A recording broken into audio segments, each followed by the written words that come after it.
Napoleon Bonaparte pernah berkata, jika seorang pemimpin adalah singa, maka bisa dipastikan pasukannya adalah singa.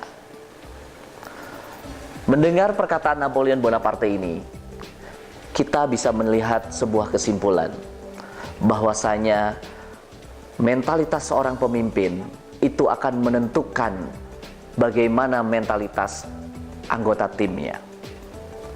Jika mentalitas seorang pemimpin itu laksana singa, maka bisa jadi anak buahnya, anggota timnya yang masih punya karakter seperti kambing atau embe, itu akan terinspirasi, akan tergerak, akan termotivasi untuk menjadi seperti singa. Lihat bagaimana Napoleon Bonaparte menegaskan bahwa mentalitas seorang pemimpin ternyata menentukan mentalitas anak buahnya. Kita tentu pernah mengalami sebagai seorang pemimpin bagaimana anak buah kita ini tidak mampu diajak untuk bergerak menuju kepada sasaran target-target yang telah kita tetapkan. Kita juga bisa melihat bagaimana mereka lesu, lemah. Kita ajak, kita sudah teriak-teriakin mereka, tapi ternyata mereka tidak juga bergerak untuk melakukan apa yang kita inginkan. Kenapa bisa terjadi hal seperti itu? Bisa jadi Anda sebagai seorang pemimpin belum mempunyai mentalitas yang cukup untuk bisa menggerakkan anggota tim Anda. Karena jika Anda sudah punya mentalitas yang cukup untuk menggerakkan anggota tim Anda, maka Anda akan saksikan seorang pemimpin yang ibarat punya telunjuk yang mampu menggerakkan orang lain.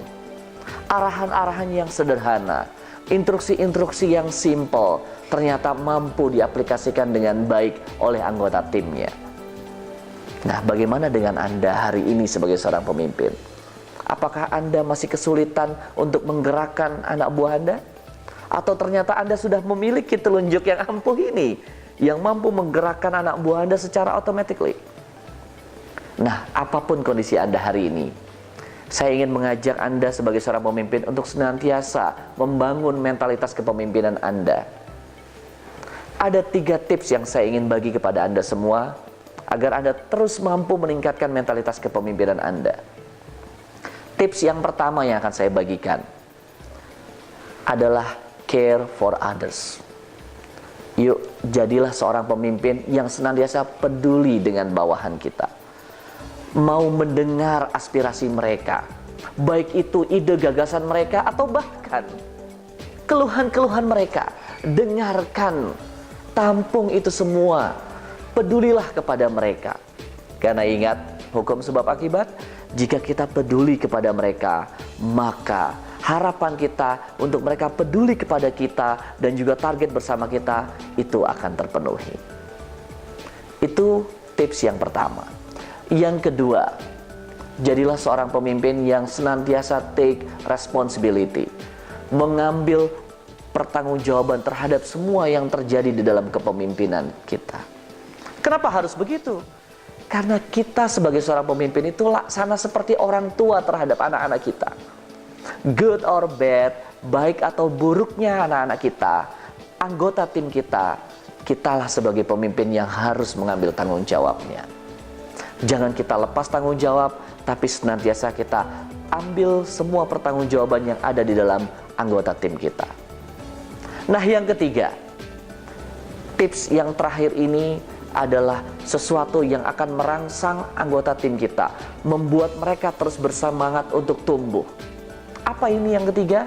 Yang ketiga adalah seorang pemimpin senantiasa harus mampu menetapkan high standar, menetapkan standar yang lebih tinggi. Untuk apa? Untuk kita mampu mengajak semua anggota tim kita terus bertumbuh, menjadi lebih baik, mencapai hal yang lebih baik, yang lebih tinggi, bahkan di luar daripada ekspektasi kita semuanya. Nah, itulah 3 tips yang bisa Anda semua selaku pemimpin mengaplikasikannya di tempat kerja Anda, di perusahaan Anda, di institusi Anda. Dan 3 tips ini, jika Anda aplikasikan secara detail, secara rutin, secara konsisten, dipastikan akan mampu membuat mentalitas kepemimpinan Anda terus bertumbuh. Itulah 3 tips bagaimana membangun mentalitas kepemimpinan dari saya. Teruslah menjadi seorang pemimpin yang senantiasa bertumbuh dengan banyak-banyak berlatih di dalam training-training di dalam sesi-sesi berikutnya. Jangan lupa klik www.afta.co.id.